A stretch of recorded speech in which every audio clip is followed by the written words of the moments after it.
Mula sa himpilan ng News 5, simulan na ang balitaan dito sa Frontline Pilipinas. Magandang gabi Pilipinas, ika-15 araw ng Pebrero taong 2024. Kasamang buong pwersa ng News 5. Narito na mga po frontline na balita. Sunog sumiklab sa tatlong magkakaiwalay na lugar ngayong araw. Isa sa Maynila kung saan patay ang mga aso. Natupok din ang hilera ng mga bahay sa Quezon City. Ganyan din sa isang barangay sa Cagayan de Oro. Ilang expired na pagkain, tubig na may bakterya at butas-butas na damit. Hindi mapakinabangang donasyon sa mga biktima ng landslide sa Maco, Davao de Oro. Kasunod ng pagguho sa isang simbahan sa Bulacan, lahat ng bahay padasalan sa San Jose del Monte, pinasusuri na rin. Regulasyon para sa mga e-bike na feeling hari ng kalsada at dumaraan kahit sa expressway, pinaplansya na ng MMDA. Babaeng latagpo ang patay sa gilid ng kalsada sa Binangonan, Rizal, ka-live-in pala niya ang dumali. Mga unggoy biglang nagsulputan at nagpapabalik-balik sa isang barangay sa Cebu City. Bakit kaya? Sa Frontline News Abroad, isa patay, 7 kritikal sa walang habas na namang pamamaril sa gitna ng parada sa Missouri sa Amerika. At sa showbiz, Mariah Carey at Ariana Grande magko-collab. Aabot sa 300 pamilya ang nasunugan sa Santa Cruz, Maynila. Kabilang sa mga na-trap sa loob ng nagliliyab na bahay ay ang mga asong sinubukan pang i-revive. Nasa frontline ng balitang yan, si Justin Punsala. Ito ang nakapanlulumong eksenang naabutan ng News 5 sa gitna ng sunog sa Barangay 330 sa Santa Cruz, Maynila. Binubuhos ng tubig ang mga aso habang nire-revive. Ang fur parent na si Tatay Rolly nawala na sa isip ang nasunog nilang bahay dahil ang gusto na lang niya sa mga oras na yan ay ang masagip ang buhay ng kanyang mga asong sina Maui at Mira.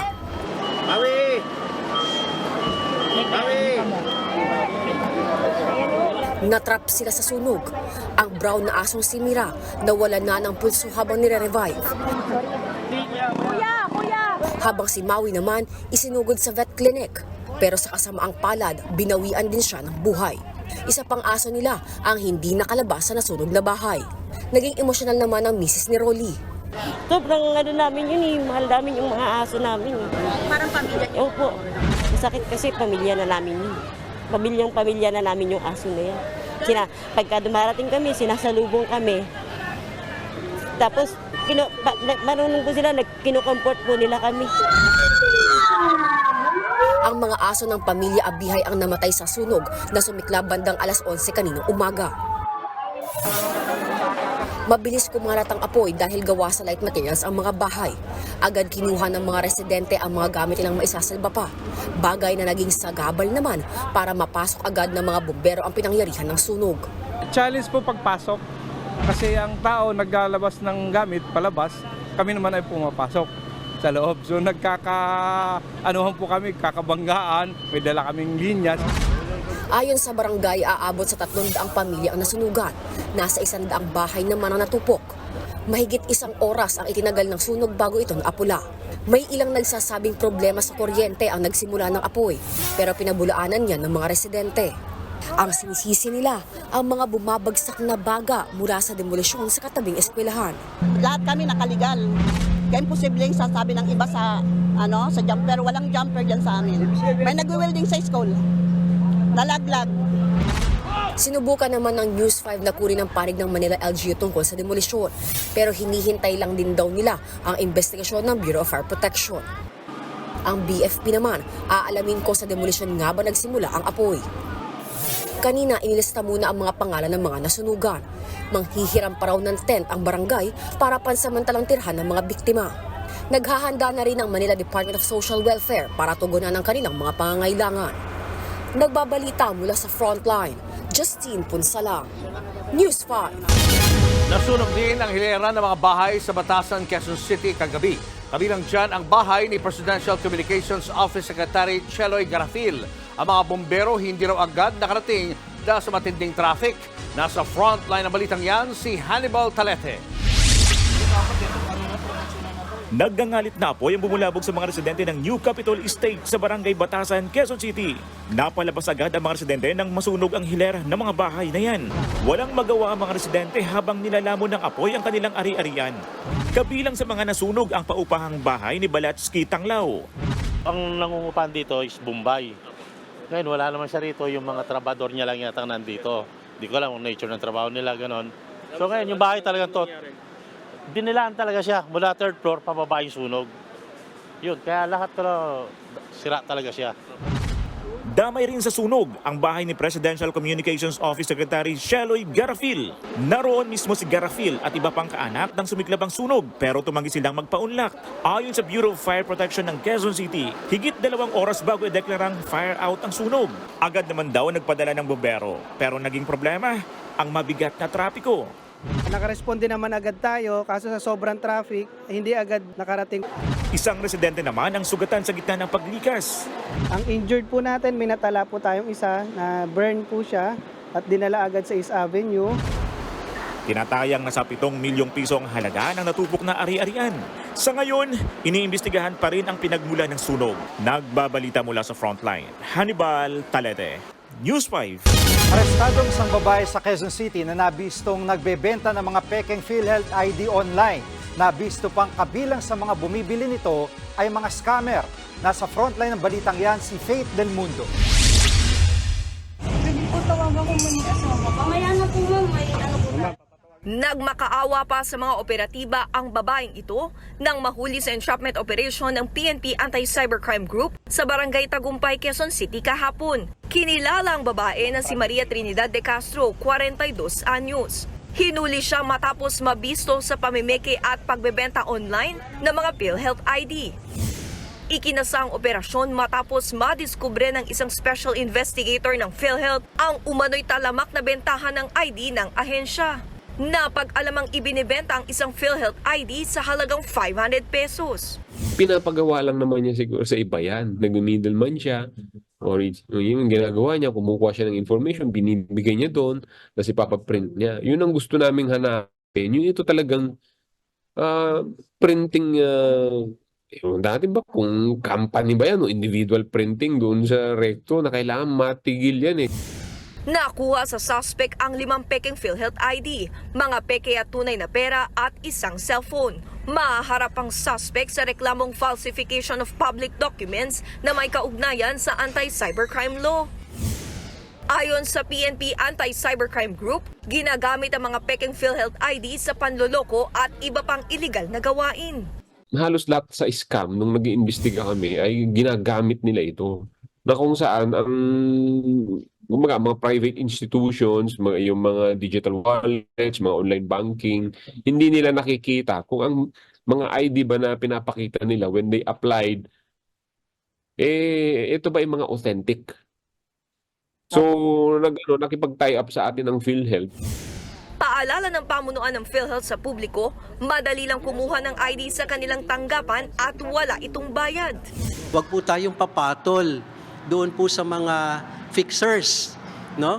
Sa online, sa mga social media, nag-aalok po sila ng serbisyo. Delikado po 'yon sapagkat ipagkakatiwala po ninyo sa hindi nyo po kakilala yung inyo pong mga personal details. Nagbabalita mula sa Frontline, Faith Del Mundo, News 5. Arestado ang isang babaeng nagtangkang magpuslit ng droga sa kanyang nobyo na nasa kulungan sa Mandaue City, Cebu, kung saan niya itinago ang kontrabando. Alamin sa Frontline Report ni John Aroa. Bisita lang noon ang babaeng ito na ang nakakulong ngayon matapos subukang magpuslit ng droga sa loob ng Mandaue City Jail kahapon. Ang drogang nakuha mula sa suspect isinilid sa loob ng kondom ang shabu at saka ipinasok sa loob ng kanyang ari. Bukod sa droga, may iba pa raw nakuhang kontrabando mula sa ari ng suspect. Ito ay nakalagay sa isang kondom, tapos ang naglalaman po ito ng plastic sachet containing white crystalline substance at saka cellular phone na Samsung at saka 7 strips ng tin foil at 2 tobacco leaves. Nilagay nito sir sa kanyang private part. Itinaon ng suspect ang pagbisita sa nobyong nakakulong sa mismong Valentine's Day. Tila di raw inakala ng suspect ang higpit ng inspeksyon papasok ng kulungan kaya nabisto. So during conduct of strip search, yung pinaupo, doon po nakita ng searcher, female searcher natin. Yung facility natin is a high-risk facility. Magagaling sila mag-isip sila kung ano yung paraan na gagawin nila o gagamitin nila para makapagpasok ng kontrabanda. Paliwanag naman ng suspect, nakatanggap lang siya ng tawag mula sa isang nagpakilalang kaibigan ng kanyang nobyo. Heto raw ang tumakot at pumilit sa kanya na ipuslit ang kontrabando. Nakakulong ngayon sa Police Station 6 ng Mandawi ang suspect habang inihahanda ang kaso laban sa kanya. Sa bypass operation, nasabat ang bloke-blocking marijuana at high-grade kush sa barangay Burgos, Rodriguez, Rizal. Mahigit 6 na kilo ng droga ang nakuha ng halos 800,000 piso ang halaga. Arestado ang 3 suspect na sina alias Kid, Junjun at Mayo. Ayon sa Rodriguez Police, mga high-value drug target ang 3. Aabot naman na 78 million pesos na halaga ng shabu ang nasabat sa operasyon kontra droga sa Iloilo City. Ayon sa mga pulis, dati nang sangkot sa bentahan ng droga ang mga suspect na sina alias Pedek at alias Gilbert. Base sa investigasyon, galing Maynila ang supply ng droga na inilalako ng mga suspect. Inihahanda ang reklamong paglabag sa Dangerous Drugs Act laban sa dalawa. Nagbabalita mula sa Frontline, John Arua, News 5. Labis ang pagdadalamhati ng pamilya ng babaeng natagpuang patay sa Binangonan, Rizal. Desidido silang kasuhan ang kinakasama ng biktima na umamin sa krimen. Nasa frontline ng balitang yan si Brian Basa. Martes ng umaga nang matagpo ang patay si Hanny Claire Cahilig, 31 anyos, sa gilid ng Quarry Road sa Binangonan, Rizal. Mismong ang ka-live-in ng biktima ang kumilala sa bangkay nito. Pero habang kinakausap ng mga pulis, biglang may inamin ang lalaki. Siya raw ang pumatay sa biktima. Idinitalye pa ng suspect ang nangyari bago napatay si Cahilig. Nagkaroon sila ng pagtatalo pa rin na nagugat niya na nasaktan niya, napalo niya ng bote ng soft drinks at nung bumagsak yung babae, yung kanyang kinakasama ay sinakal niya. Nakuna naman ng CCTV ang pagdaan ng isang dilaw na kotse malapit sa Quarry Road. Dito umunong isinakay ang bangkay ng biktima bago itapon at heto rin ang ginamit ng mga pulis para matunton ang suspect. Sa eksklusibong panayam naman ng News 5 sa Salarin, lumalabas na selos ang motibo sa likod ng krimen. Matapos kasi ang 13 taong pagsasama, tila nag-iba na raw ang pakikitungo sa kanya ng babae. Kaya hinala niya na baka meron na itong iba. Yung asawa ko sobrang bait po nun. Nito lang po talaga siya nagbago. Simula po nagtrabaho po siya. Natututo na po siya magsinungaling sa akin. Tapos nanlalamig na rin po siya sa akin. Pero matapos ang pagpatay, nakonsensya raw ang suspect. Sobrang sakit po. Pinagsisisihan ko po. Hindi ko naman po talaga gusto yung nangyari. Patawarin niyo po sana ako. Ang mga kapatid at pinsan naman ni Hanny Claire, labis ang pagdadalamhati. Yung pag-aalaga po, tsaka yung pagiging ate niya sa amin. Siguro pagiging nanay na rin kasi nandun po yung mama ko sa probinsya. So, bali siya po yung tumayong pamilya po nung nandito po ako. Pagdating kasi niya, maglalambing agad yun sa mga anak niya. Ngayon wala na. Kawawa talaga yung mga anak ng babata. Nakaharap na nila ang kinakasama ni Hanny Claire. Tila wala raw bakas ng pagsisisi ang suspect. Hindi ko alam kung totoong iyak yun eh. Kasi iiyak lang siya tuwing makikita niya kami, kung titingnan siya namin. Pero kung hindi naman maayos yung mukha parang hindi naman siya guilty. Nagsisisi man o hindi ang suspect, desidido ang pamilya Cahilig na kasuhan siya. Sabay naman sa pagdadalamhati, pinoproblema nila ngayon kung paanong maiuuwi ang labi ni Hanny Claire sa Negros Occidental. Kasi masyadong malaki yung kailangang pera para maiuwi siya dun eh. At hindi naman kami papayag na dito ilibing kasi andun lahat ng pamilya. Tsaka andun yung parents. Yun nga lang masakit. Ang tagal niyang di nakauwi, tas uwi, wala ng buhay. Nagbabalita mula sa Frontline, Brian Basa, News 5. Hindi pa rin nakakalabas ng ospital ang 7 sugatan sa gumuhong palapag ng simbahan sa San Jose del Monte, Bulacan.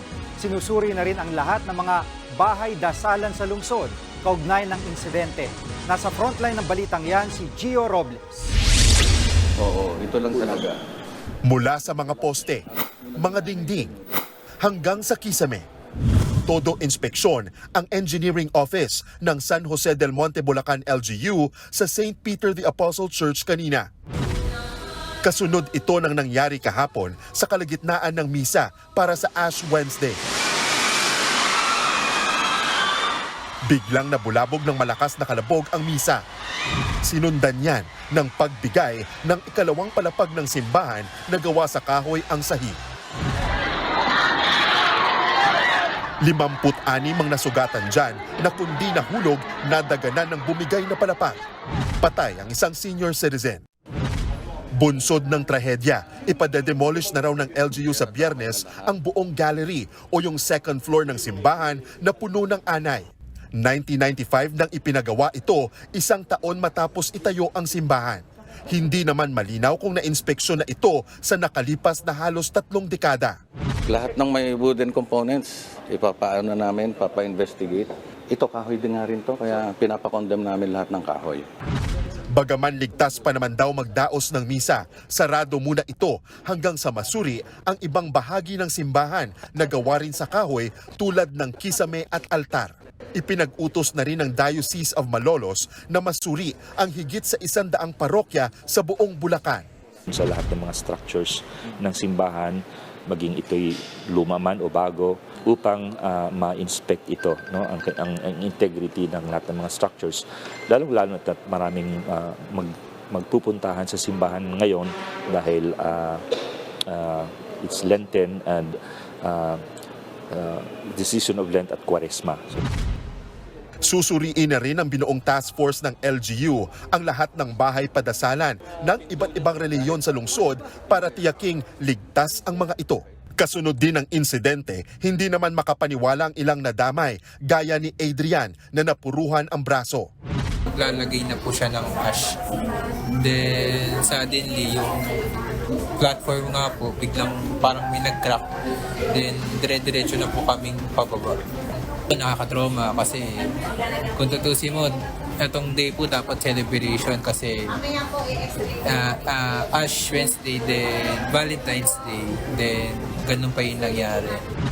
Hindi naman makalakad na at naka-confine pa rin sa ospital ang nanay ni Calf Corpus na si Mila Galos, 57 taong gulang at napuruhan sa paa ng madaganan at matabunan ng bumigay na palapag. Sariwa pa rin daw sa kanyang ina ang trahedya.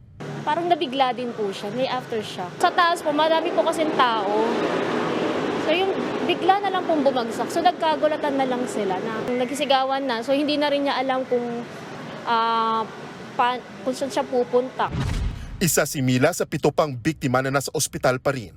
Nailabas na rin kanina sa intensive care unit ang isa pang 83 years old na biktima na naging critical ang kondisyon. Sa kabila ng dami ng nasaktan at isang nasawi, sabi ng LGU, walang may balak magsampa ng mga reklamo. Nagbabalita mula sa Frontline, Gio Robles, News 5. Mga sirang pagkain at tubig pati na mga butas-butas na damit. Kabilang yan sa natatanggap na donasyon ng mga apektado ng landslide sa Maco, Davao de Oro.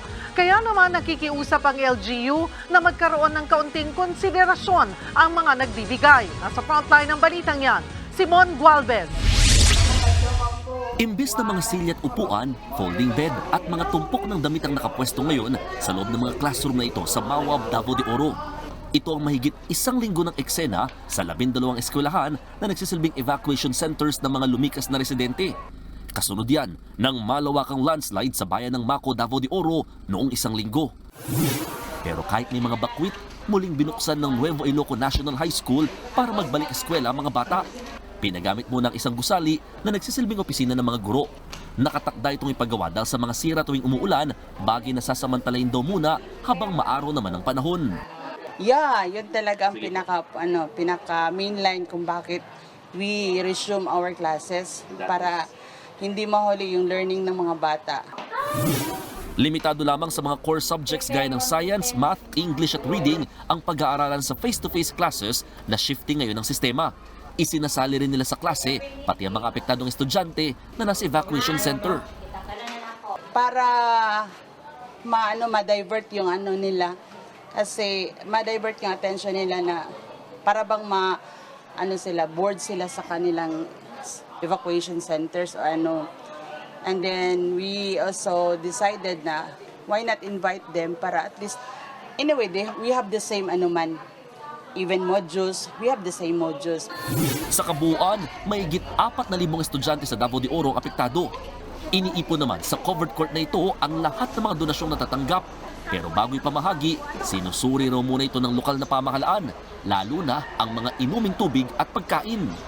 Yes sir, meron ng findings po, kaya na may content of E. coli, yung makasira ng tiyan, meron na po. In fact, even the canned goods, meron na nakita na expired na. So hindi rin natin masisi yung nagbili kasi yung business taking on the opportunity din, siguro pinamix na yun.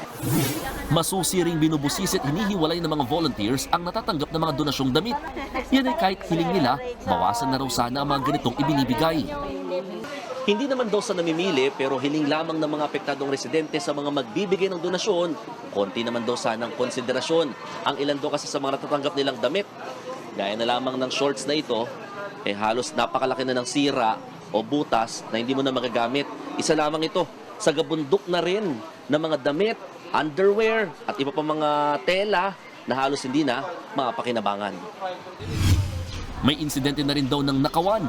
Isang alagang baboy daw ang nawala. Pero pagilino ng mga otoridad, nangyari raw yan nung kasagsagan ng paglikas ng mga residente. Nasalisihan lang siguro ba? O baka lumabas yun sa tangkal yung sa kulungan yung livestock niya. Paniniguro ng Mako LGU, may nakabantay namang mga pulis at militar sa mga iniwan at kinandadong bahay at ari-arian.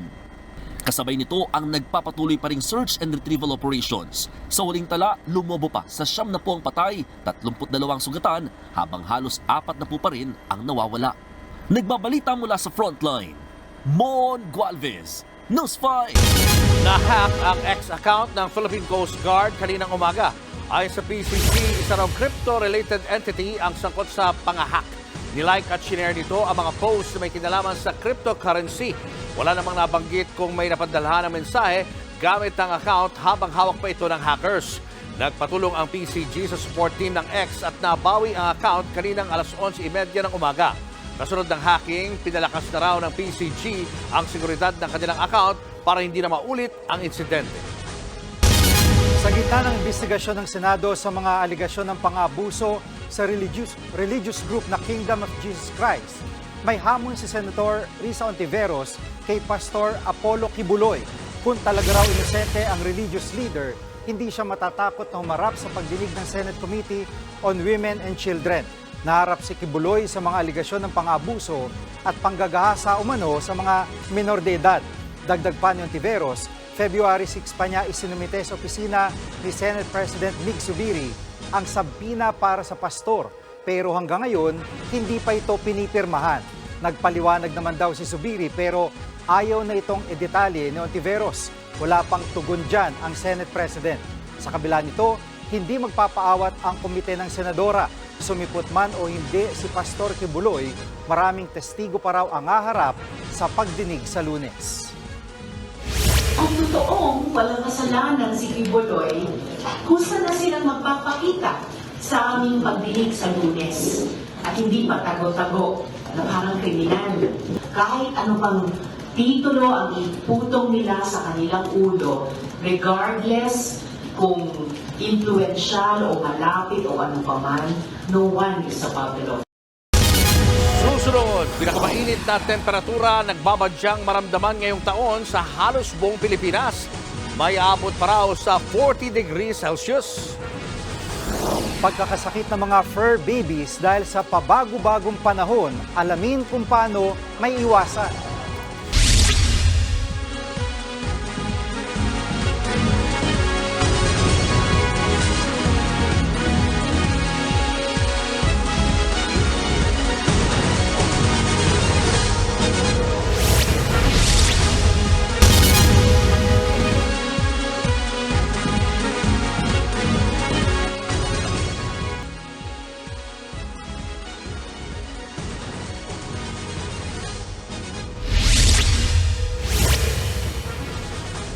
Mahigit 4 milyong pisong halaga ang naitalang pinsala ng sunog sa isang residential area sa Cagayan de Oro City.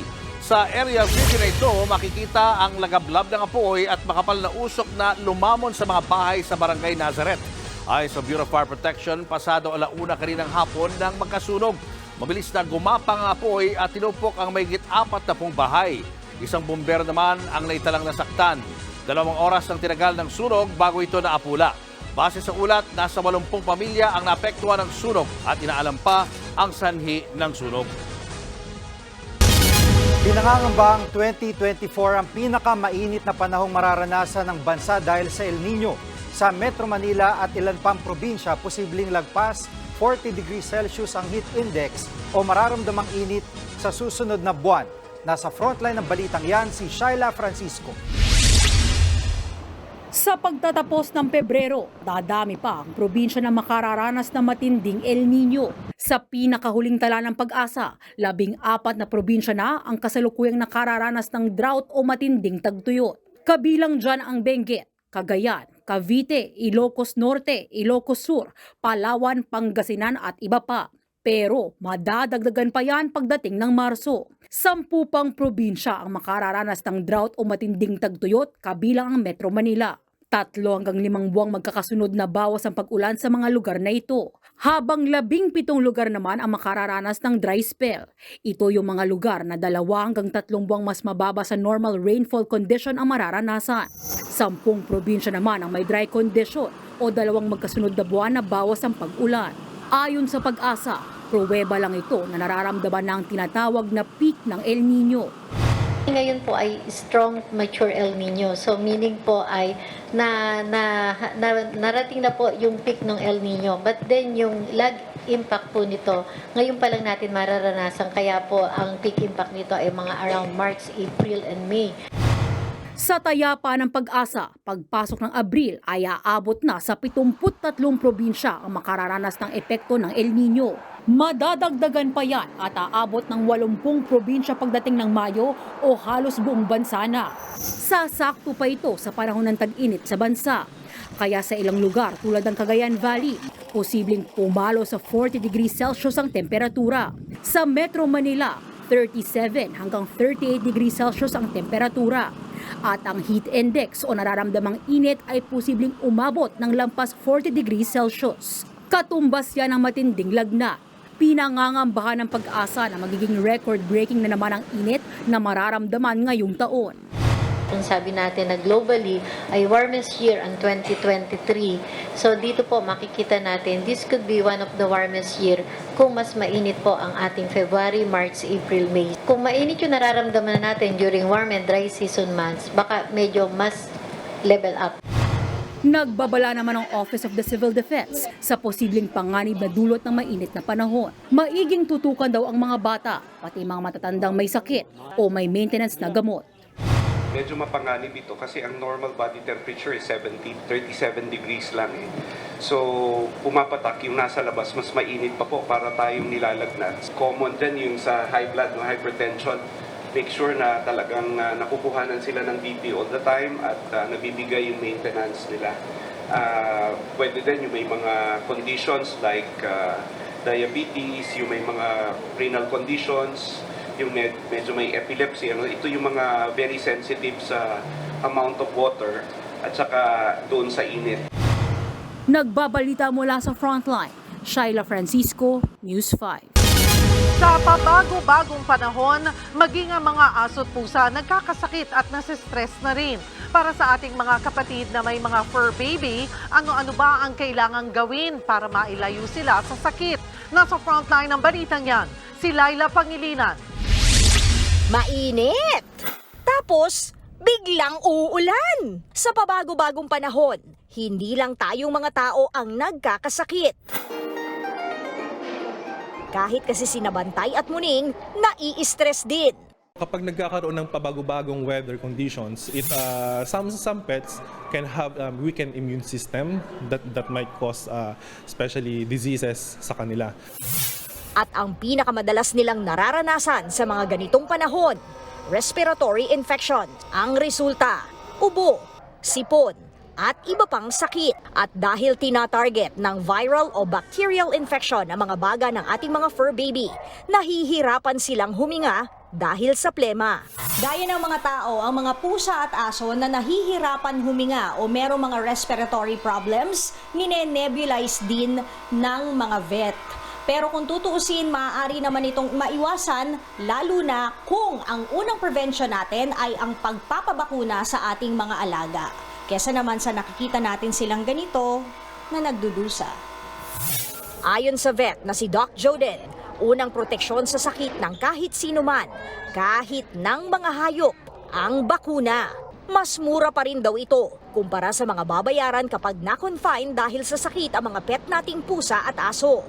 Na kapag nag-alaga tayo or meron tayong mga pets inside the house or outdoors, kailangan nating isalang-alang pinakamahalagang aspect ng kanilang buhay is yung vaccines.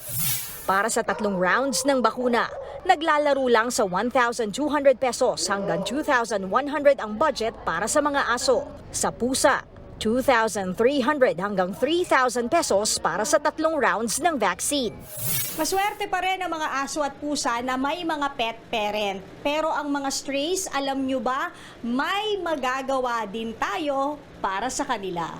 Kung malamig sa labas, ihanda na ang mga kahong gawa sa karton at iwan ito kung saan madalas tumambay ang mga munig.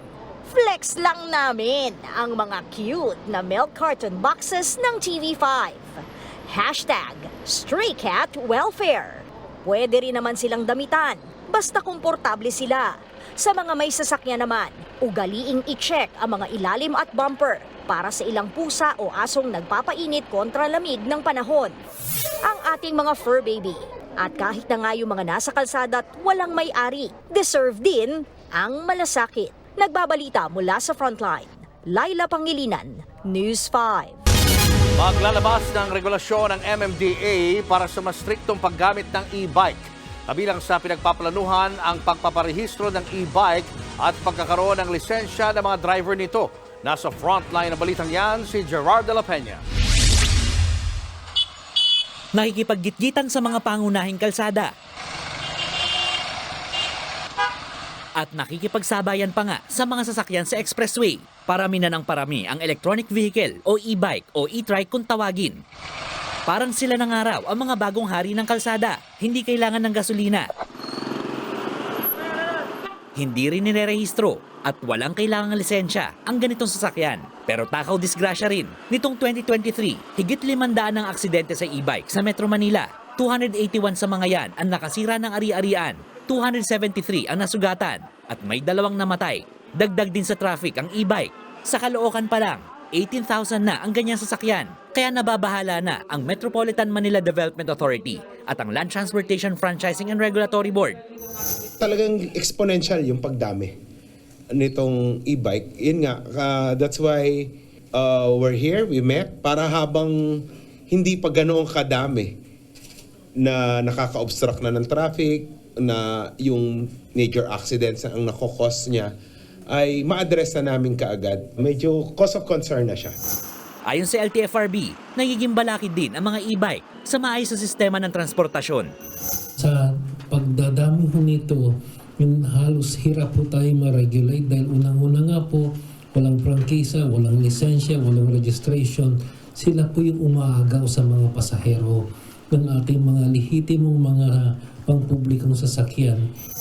Mga demotor na sasakyan lang ang kailangan iparehistro sa LTO. Ayon sa traffic code, obligado lang magparehistro ng e-bike kung 60 km/h pataas ang maximum speed nito. Ang hindi kasama dyan, basta't magsuot lang ng helmet, pwede na magbiyahe. Iba't ibang patakaran ng umiiral sa bawat lungsod dito sa Metro Manila kaugnay sa mga electronic bikes at electronic tricycles. Katulad na lang dito sa Mandaluyong, pinagbabawalan ng dumaan ng mga e-trike at e-bike sa mga malalapad na kalsada katulad dito sa Boni Avenue. At kapag nahuli sila, maaari silang ma-impound. Sa ibang syudad naman, obligadong mairehistro sa mga munisipyo ang ganitong mga sasakyan. Sa binabalangkas na regulasyon ng MMDA, planong obligahing iparehistro ang lahat ng e-bike sa Metro Manila. Pinag-aaralan din ang pagkakaroon ng driver's license na magmamaneho. Meron kaming difficulty enforcing dahil nga pag inuli namin tas walang lisensya, kanino namin i-issue yung ticket? In the same manner, hindi po registered ito. So, hindi rin namin pwede issuehan ng ticket. Pabor dito ang manufacturer ng e-bike. Kailangan talaga din kasi dito is control. Kahit sino pwedeng gumamit ng mga e-trike at e-bike eh. Kahit bata, kahit matanda. Tapos nagkaroon ng aksidente o ang responsibility is mabigat. Pero tutol ang mga nag-i-e-bike. Hindi ako pabor. Ginagamit lang naman kasi ito, service eh. Target na mailabas ang regulasyon ngayong buwan hanggang sa unang linggo ng Marso. Nagbabalita mula sa Frontline, Gerard de la Peña, News 5.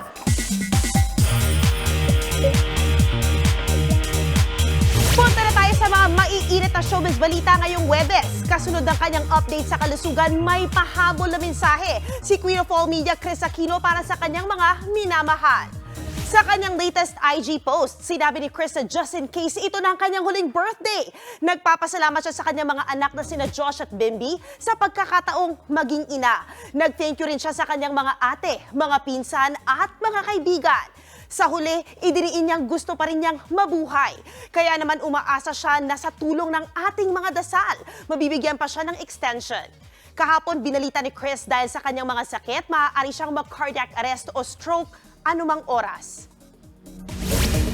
Snow Rain Supremacy it is! Dahil kinakikiligan ngayon sina Maris Racal at Anthony Jennings ang Can't Buy Me Love sa music video ng kantang Iyo ni Darren Espanto. Minsan, kung kailan hindi hinahanap, saka darating ang mga gabi. Sa kalalabas pa lang na music video, nag-uumapaw sa chemistry sina Maris at Anthony. Sa ilang eksena, looking very happy ang dalawa habang nagkukulitan, habulan at tawanan. Mas pinakilig pa ang feels ng nilapat na kanta ni Darren para sa kanila. Nag-click ang kanilang tambalan sa ongoing Kapatid Star Creative Series na Can't Buy Me Love.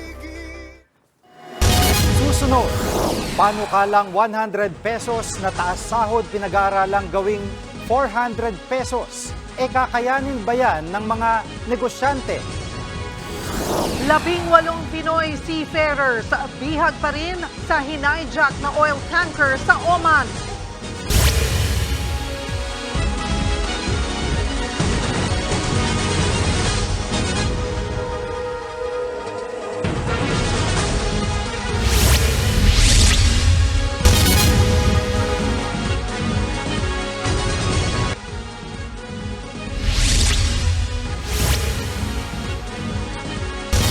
Maraming nangamba sa kumakalat online tungkol sa peligroso raw na dami ng lindol sa Pilipinas.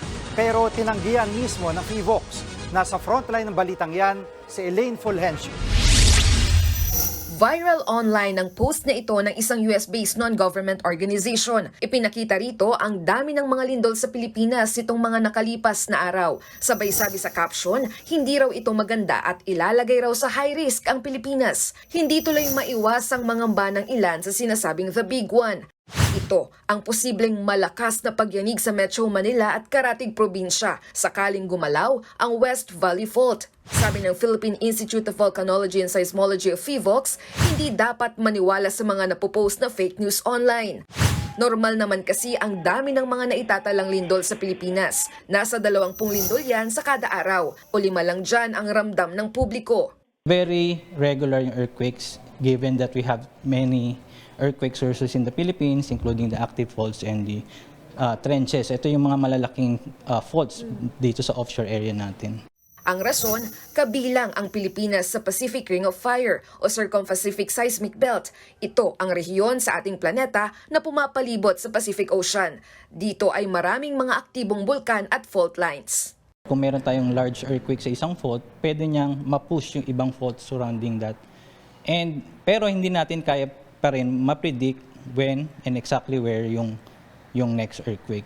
Pero handa na nga ba tayo sa the big one? Ayon sa isang structural engineer, hindi pa. Kailangan pa raw ng masusing pagkukumpuni at pagpapatibay sa maraming gusali. Sa mga gusali nga lang daw ng gobyerno sa Metro Manila, higit 400 ang kailangang isaayos para mas tumibay o i-retrofit. Ang kailangan talaga is ayusin yung building kasi yung building naman ang nagiging cause ng casualty at injuries during an earthquake.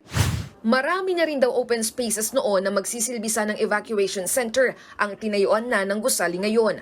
Wala naman daw nakakaalam kung kailan tatama ang the big one, pero maigi na raw ang handa. Nagbabalita mula sa Frontline, Elaine Fulgencio, News 5. Bihag pa rin ang 18 Pinoy seafarers na sakay ng na-hijack na oil tanker sa Gulf of Oman. Sabi ni Foreign Affairs Secretary Enrique Manalo, maayos ang lagay ng ating mga kababayan kahit hawak sila ng mga armadong grupo. Pasasahurin din sila habang nasa gitna ng negosasyon ang ating pamahalaan sa Iranian government para sila ay mapalaya. January 11 nang salakayin ng isang grupo ang St. Nicholas oil tanker. Kasama rin ng mga Pinoy ang isang Greek national na pinakawalan na. Ayon sa Iranian state media, ang pagsalakay sa oil tanker ay ganti sa Amerika na nagkumpiska ng barko ng Iran. Our detainees in Iran are still there, but they are receiving salaries, and but we are making every effort to keep contact with the Iranian officials to find a way forward on this issue. Tuloy din ang koordinasyon ng DFA sa Yemeni government para naman sa paglaya ng 17 tripulanteng Pinoy na bihag ng grupong Houthi. Nitong November 2023 nang lusubin ang kanilang barko sa Red Sea.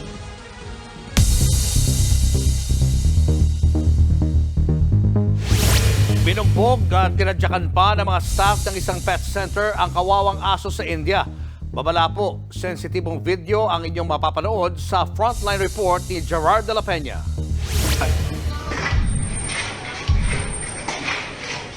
Ginawang punching bag ang chow chow na si Tofu. Ang kawawang aso, hindi lumalaban kahit halatang iniinda niya ang sakit. Pinupuntirya ang mukha, tagiliran at likuran ni Tofu. Pati ang nagvi-video, nakikisuntok din. Hanggang sa bumagsak na sa lamesa ang aso. Nang makababa, hinabol pa siya ng tadyak ng lalaki. Saka tumakbo palabas si Tofu. Nangyari yan sa pet grooming center na Vetik sa Thane, India. Base sa investigasyon, nasa bakasyon ng fur parent si Tofu, kaya iniwan muna siya sa grooming center. Maging sila raw ay nagulat sa nalaman. Kaya naman, ipinaaresto ang dalawang staff na sina Mayur Adav at Prashant Gaikwad. Walang pahayag ang mga suspect kung bakit nila sinaktan si Tofu. Sa pahayag naman ng Vetik, sinabi nilang maging sila ay nagulat sa nangyari. Hindi raw ito katanggap-tanggap. Sinesante na ng Vetik ang mga sangkot na staff at nagsagawa rin ng investigasyon. Nagbabalita mula sa Frontline, Gerard de la Peña, News 5. Isang patay habang 7 kritikal matapos ang walang habas na pamamaril sa Super Bowl Victory Parade sa Missouri sa Amerika. Ang Frontline News Abroad sa report ni Elaine Fulgencio.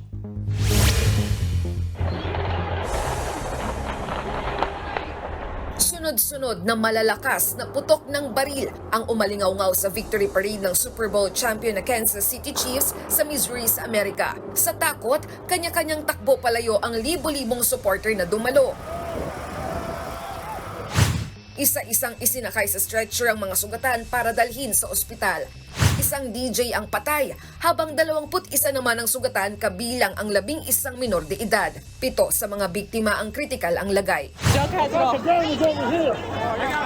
Sa kuha naman ng video na ito, pinagtulungan ng mga sibilyan at mga pulis na igapos ang isang lalaki. Siya ang itinuturong sospek matapos makuhanan ng baril, habang isa pang lalaki ang ineskorta ng mga pulis. Inaalam pa kung isa siya sa mga gunman. Sa ngayon, 3 sospek na ang hawak ng mga otoridad. We are working to determine if one of the 3 are the one that was in that video where fans assisted police. Base sa report, nasa stage ang mga football player na nakisalamuhan sa fans nang mangyari ang pamamaril. Hindi pa tukoy kung anong motibo sa nangyaring parade shooting. Sa isang pahayag, kinundi na ni US President Joe Biden ang pamamaril. Tinawag niyang malalim na sugat ang idinulot ng insidente, lalo't na bahira ng trahedya ang dapat sanay masayang selebrasyon ng isang unifying event ng Amerika. Kanya-kanya ring pakikiramay sa social media ang mga football star na sina Travis Kelce, Patrick Mahomes at Justin Reed. Sa tala ng Gun Violence Archive ng Amerika, ito na ang ika-48 mass shooting incident doon ngayong taon. Nagbabalita mula sa Frontline, Elaine Fulgencio, News 5. Mga kapatid, 400 golfer ang lumahok sa 20th MVP Cup Golf Tournament sa Manila Golf Club.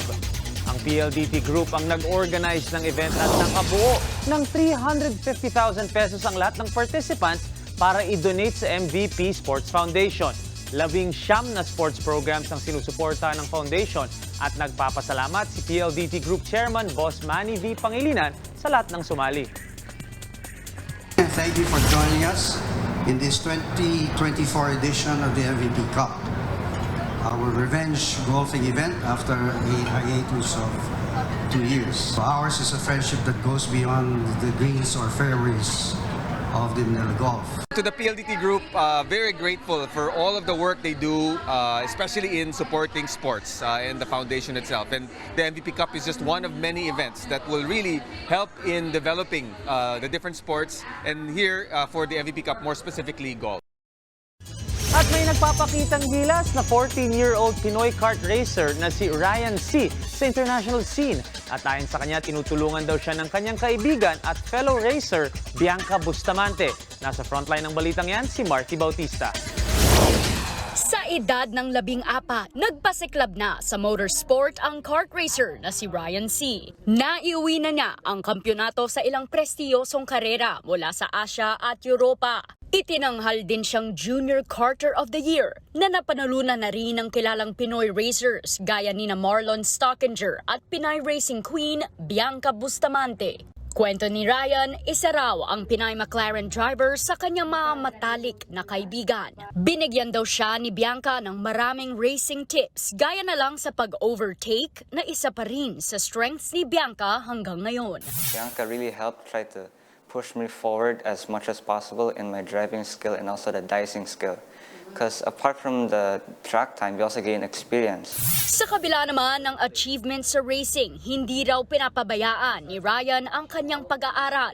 Bagay na sinegundahan ng kanyang teachers. We don't have any problem with him catching up sa mga subject and miss activities niya. Very diligent sa submission and very responsible in all the activities and responsibility niya in the class. Sa ngayon, patuloy ang pag-iensayo ni Ryan para sa mga kompetisyon sa Japan, Thailand at Europa ngayong taon.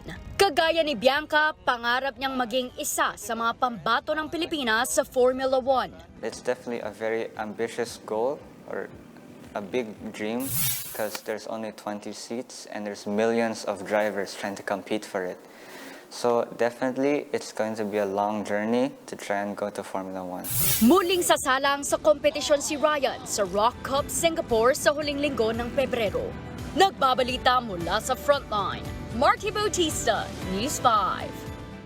At good luck sa'yo, Ryan. Proud na proud kami sa'yo ngayon pa lang. Alright, wag mo na kaya alis. May sports pa tayo mamaya. Susunod, mangingisda sa Cebu patay matapos matusok ng sibat na panghuli ng isda. Abot sa 50 unggoy, bakit naglabasan sa gubat at namemerwisyo ng isang barangay? At mga residenteng sinaraduan ng daan palabas ng Eskinita sa Pampanga, ginawang daanan ang simbahan. Tutok lang mga kapatid, magbabalik pa ang Frontline Pilipinas.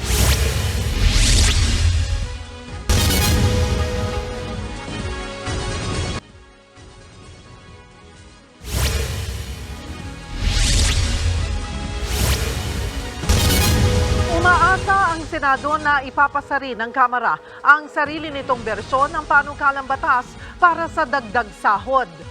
Pero baka naman daw hindi yan kayanin ng mga negosyante. Nasa frontline ng balitang yan, si Marian Enriquez. Ito po yung aming Valentine's gift sa lahat ng ating mga manggagawa. Lumusot na sa ikalawang pagbasa sa Senado ang panukalang 100 pisong aumento sa sahod ng minimum wage workers para sa pribadong sektor. 1989 pa nang huling magpatupad ng taas sahod sa pamamagitan ng isang batas. May panawagan naman ang Senado sa mga kapwa mambabatas sa Kamara. Sa ating mga kasamahan dun sa House of Representatives na sana i-take up po nila itong measure na ito because we feel that it's time to help our workers, ating mga manggagawa na itaas ang minimum wage. Lalo-lalo sa Visayas at Mindanao. Target ng Senado na aprubahan sa final reading ang panukalang wage hike sa susunod na linggo. Sa Kamara naman, pinag-uusapan na raw ito. Sa katunayan, gusto pa nga raw nilang mas mataas at gawing 350 hanggang 400 pesos ang dagdag sa sahod. Para kay House Appropriations Vice Chairman at Iloilo Representative Janet Garin, kailangan lang daw itong pag-aralang maigi. Pinag-aaralan ito kasi hindi pwedeng bigyan mo ng mataas na sweldo yung mga tao, hindi naman gobyerno ang nagpapasweldo eh. So, yun ang medyo binabalanse natin. Dagdag pa ni Garin, maganda naman ang layunin ng panukala pero baka raw makasama pa ito. Mahigit 99% kasi ng mga negosyo sa bansa ay micro, small and medium enterprises o MSMEs. The burden is being passed on sa ating MSMEs. So, ang tanong natin, ilang mga maliliit na negosyante ang magsasara? So ang mangyayari niyan, magbabawas ng empleyado, will it do more harm than good? Pero ang grupo ng pribadong sektor, pumalag na agad sa dagdag sahod. Wala namang economic manager na umayon dyan eh. Even Dole, against it. Medyo na madali yung hearing, hindi naman nila tinawag yung mga dapat tawagin. Sila-sila lang siguro yung nagkumbinsihan with each other. Dagdag pa ng Employers Confederation of the Philippines o ECOP, 84% daw ay nasa informal sector na hindi mabibigyan ng aumento sa sahod tulad ng mga magsasaka, nagtitinda, tricycle drivers at iba pa. Mapag-iiwanan daw sila habang muling maapektuhan ng inflation o pagtaas ng presyo ng mga bilihin. Sabi nga ng mga ekonomista, mga 2% tataas sa inflation. Bumababa na nga sana, patataas sila naman natin. Paano yung nilabigyan na 84% of the workers? Wala na pag-uhugutan yun. Hindi sila kasama rin sa binigay ng regalo ko, no? Ala silang regalo, aasa sa gobyerno yan. Naunang sinabi ni Labor Secretary Bienvenido Laguesma na mukhamang maliit ang 100 piso. Posibleng malugi rito ang MSMEs. Nagbabalita mula sa Frontline, Marian Enriquez, News 5. Naaresto na ang babaeng matagal ng wanted sa pagiging financier ng mga teroristang grupo. Kilala ang suspect na si Myrna Mabansa na binansagan ding terorista ng Amerika. Ayon sa PNP, sangkot si Mabansa sa paglipat ng pondo para sa mga local terrorist groups. Kuminsan ay personal pa raw naghahatid si Mabansa ng pera. Katunayan, naabot sa 100,000 piso raw ang naibigay ng suspect kay Isnilon Hapilon na konektado sa ISIS. Konektado rin umano si Mabansa sa Al-Qaeda at kilalang taga-suporta ng Islamic State. Ang Anti-Terrorism Council pinuri ang operasyon para mahuli si Mabansa. Isa raw itong magandang hakbang sa pagsugpo ng terorismo sa Pilipinas. Naniniwala naman ang PNP at CIDG na malaking dagok sa operasyon ng mga terorista ang pagkakaaresto kay Mabansa. Virtually paralyzed yung operation ng Islamic State or yung pag-establish ng ISIS dito sa ating bansa. And of course, sa ibang bansa din dahil alam nila na the different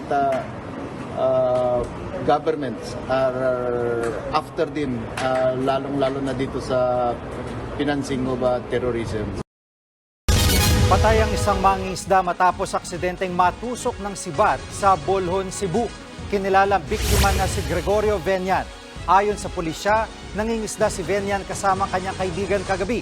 Tumalon sa dagat ang biktima para kunin ang sinibat niyang isda. Nagtaka ang kaibigan nito nang hindi siya umahon. Pagsisid ng kanyang kasamahan, nakita na lang na nakatusok ang sibat sa katawan ng biktima. Sinubukang pangdalhin si Venyan sa ospital pero dineklara rin siyang dead on arrival.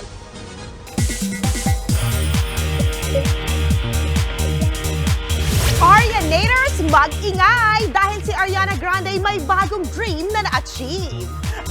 Ang kanya kasing lifelong na idol na si Mariah Carey finally nakakolab na niya sa special remix ng bago niyang kantang Yes And sa Instagram, nag-post nga si Ariana ng larawan nila ni Mariah. Sa caption, masaya niyang inanunsyong lalabas na bukas ang special remix featuring ang tinawag niyang Queen of Her Heart at lifelong inspiration.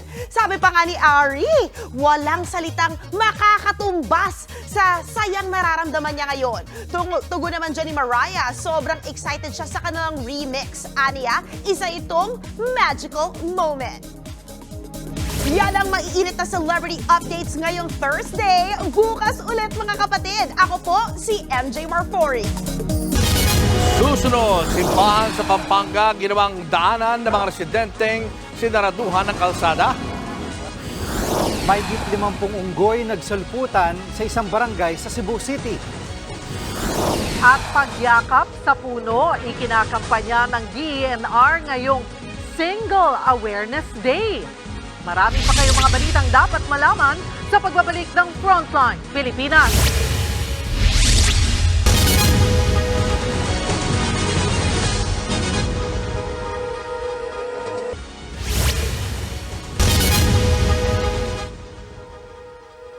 Biglang nagsulputan ang mahigit 50 unggoy sa isang barangay sa Cebu City. Posible raw na bulabog ang kanilang tinitirhan. Nasa frontline na balitang yan si John Aroa. Sunod-sunod na nagbabaan ang mga unggoy na yan mula sa mga puno sa barangay Sirao, Cebu City. Pupunta sila sa residenteng si Josie Mabano na nagpapakain sa kanila. Kwento ni Josie, sa bundok na to na kung saan itinatayo ang pilgrim site na Statue of Divine Mercy o nang lumabas ang mga unggoy. Naglalambitin daw ang mga yan at bumaba sa lupa. Natuwa raw si Josie kaya pinapakain niya ang mga ito. Tila sanay na rin daw ang mga unggoy sa pakikihalubilo sa tao. Alam na daw kasi nila kapag tinatawag na para pakainin. Nag-iingay rin daw ang mga ito kapag gutom na. Napansin namin na mas dumarami na sila. Nanganganak kasi sila. Tapos yung mga tao umaakyat dito para manood sa kanila. Kung di mo sila bibigyan kapag humihingi sila, nag-iingay sila. Parang nakokonsensya na rin ako. Ayon sa mga residente, mahigit 50 unggoy ang nagsusulputan at sa dami nila, tila naging tourist attraction daw ang mga unggoy dahil dinarayo na sila ng mga kalapit na barangay. Number 1 talaga nakatulong sa amin yung mga unggoy dito dahil yung mga taong pumupunta dito para manood, bumibili rin sa amin kaya nakakabili ng bigas. Pero mahigpit namang nagpapaalala ang Department of Environment and Natural Resources. Makakaapekto raw sa ugali ng unggoy ang pagpapakain ng mga residente. Baka raw umasa na ito ng tuluyan sa tao. The problem with feeding monkeys, if the people around the area can sustain, baka pupunta na sila sa mga kabayan, siguro magnakaw na lang ng mga pagkain or yung mga crops natin doon sa mga mga farmers, lulusubin na nila. Much better if we will let them in the wild, no? If the area is disturbed, then let them relocate themselves wherein they can survive. Titingnan naman ng DENR kung sumunod ba sa kanilang environmental requirement ang itinatayong pilgrim site. Posible raw kasing nasira ang tahanan ng mga unggoy sa kagubatan kaya bigla silang nagsulputan. Wala pang sagot ang mga namumuno sa pagpapagawa ng naturang site. Nagbabalita mula sa Frontline, John Aroa, News 5. Sa loob mismo ng simbahan, lumulusot ang mga residente sa isang barangay sa Apalit, Pampanga para lang makalabas-masok sa kanilang compound. Naging problema raw ito ng harangan ng dati nilang kapitan ang mga daanan. Nasa frontline ng balitang yan si Gary De Leon. Sa unang tingin, aakalain mong magsisimba lang ang mga residenteng ito sa Holy Family Parish Church sa Apalit, Pampanga. Pero daraan lang pala sila sa loob ng simbahan dahil ito lang ang daanan papasok at palabas ng kanilang compound. Sa simbahan, kailangan pa nila ipagsiksikan ng sarili sa maliit na butas sa grills at bumaba ng hagdanan. Ito ang araw-araw na problema ng 30 pamilya ng Barangay Colhante na tila natrap sa kanilang mga bahay. Muli kasing isinara ng dati nilang kapitan na natalo sa nagdaang barangay election ang kanilang dinaraanan. Nitong February 3, nagkagulo ang mga residente nang makita nilang nilalagyan muli ng bakod ng mga tauhan ng dating kapitan ang iskinitang kanilang dinaraanan. Sinubukan pa nilang gibain ang bakod. Then, nung pagkatapos po niya mabakot, ginabayan namin. Siyempre, sir, wala kami daanan. Siyempre, kami po maiisipin namin, nagibayin yung binakuran niya. Then, sabi niya po na ididemanda niya daw po kami. At dahil hindi maitayo ang pader na bakod, naglagay ng gate ang dating kapitan ng barangay malapit sa kanilang bahay. Pero hindi lang daw yan ang ginawa ng dati nilang kapitan. Pagkagabi may nangyari pa po, sir. Namato po sila ng bote. Wala naman po kami ginagawa sa kanila. Nitong Nobyembre nang bisitahin ng News 5 ang lugar na ito na nakabakod ang daan. At ang mga residente sa bintana ng kapitbahay na lang napilitang makiraan. Giniba ang bakod matapos magkasundo ang dalawang panig na maghahanap ng daanan. Pero nitong Enero, hindi natuloy ang kasunduan na magpapagawa na sila ng sariling daanan. Hindi raw kasi pumayag ang may-ari ng bahay ng bintana na dinaraanan nila noon. Nagibain ang parte ng bahay nila para maging lagusan. Hindi natuloy yun. Ayaw nang buksan. Kasi talagang sinabi daw doon na hindi na kami dadaan doon. Mabuti na lang at pumayag ang pari ng simbahan na pansamantala silang dumaan sa loob. Kaya ngayon, naglagay sila ng hagdan sa bakod ng simbahan para makapasok at makalabas sa kanilang compound. Pahirap ito sa kanila dahil matarik din ang hagdang inaakyat pababa nila. Nakakaya talaga, sir. Paano nakakaya? Siyempre po, bahay ng hindi naman talaga dahanan to. Problema pa nila, hindi sila pinapayagan sa loob ng simbahan kapag may misa. Inaantay namin talaga matapos bago kami dumaan. Yun lang. Kasi kung hindi, Kapag wala naman misa, pwede na kami dumaan. Yung mga bata nag-aaral, kawawa talaga yung mga bata. Magtitiis daw muna ang mga residente hanggang sa makakita sila ng lupa na pwede nilang daanan. Kaya pagdaan sa simbahan, sinasamahan na rin nila ng dasal para nga naman sa huli makita nila ang tamang daan. Nagpunta sila sa munisipyo ng Apalit para humingi ng tulong pero bigo silang makita ang right of way sa kanilang compound. Tumanggi namang magbigay ng pahayag ang dating kapitan tungkol dito. Ang panawagan ngayon ng mga apektadong residente, tulungan sana sila magkaroon ng madaraanan. Nagbabalita mula sa Frontline, Gary De Leon, News 5.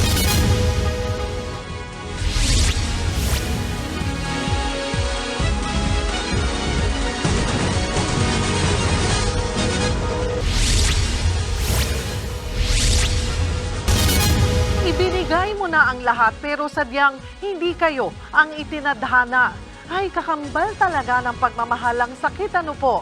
Sa bansang Croatia, may museum para sa mga sawi sa pag-ibig. Panoorin sa report na ito.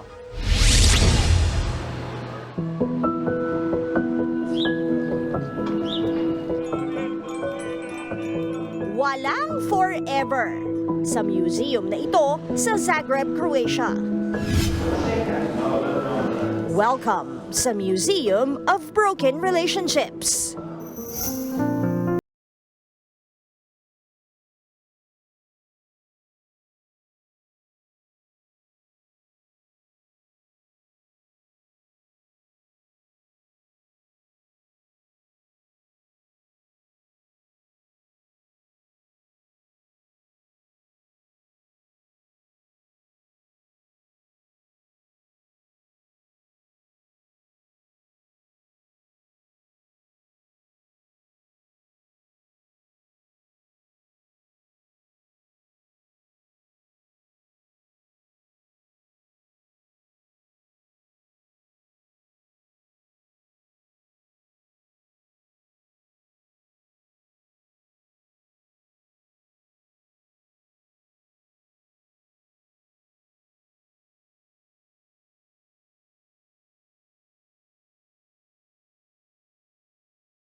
Masakit man daw ang mga kwento sa Museum of Broken Relationships, kwento pa rin ito ng pag-ibig.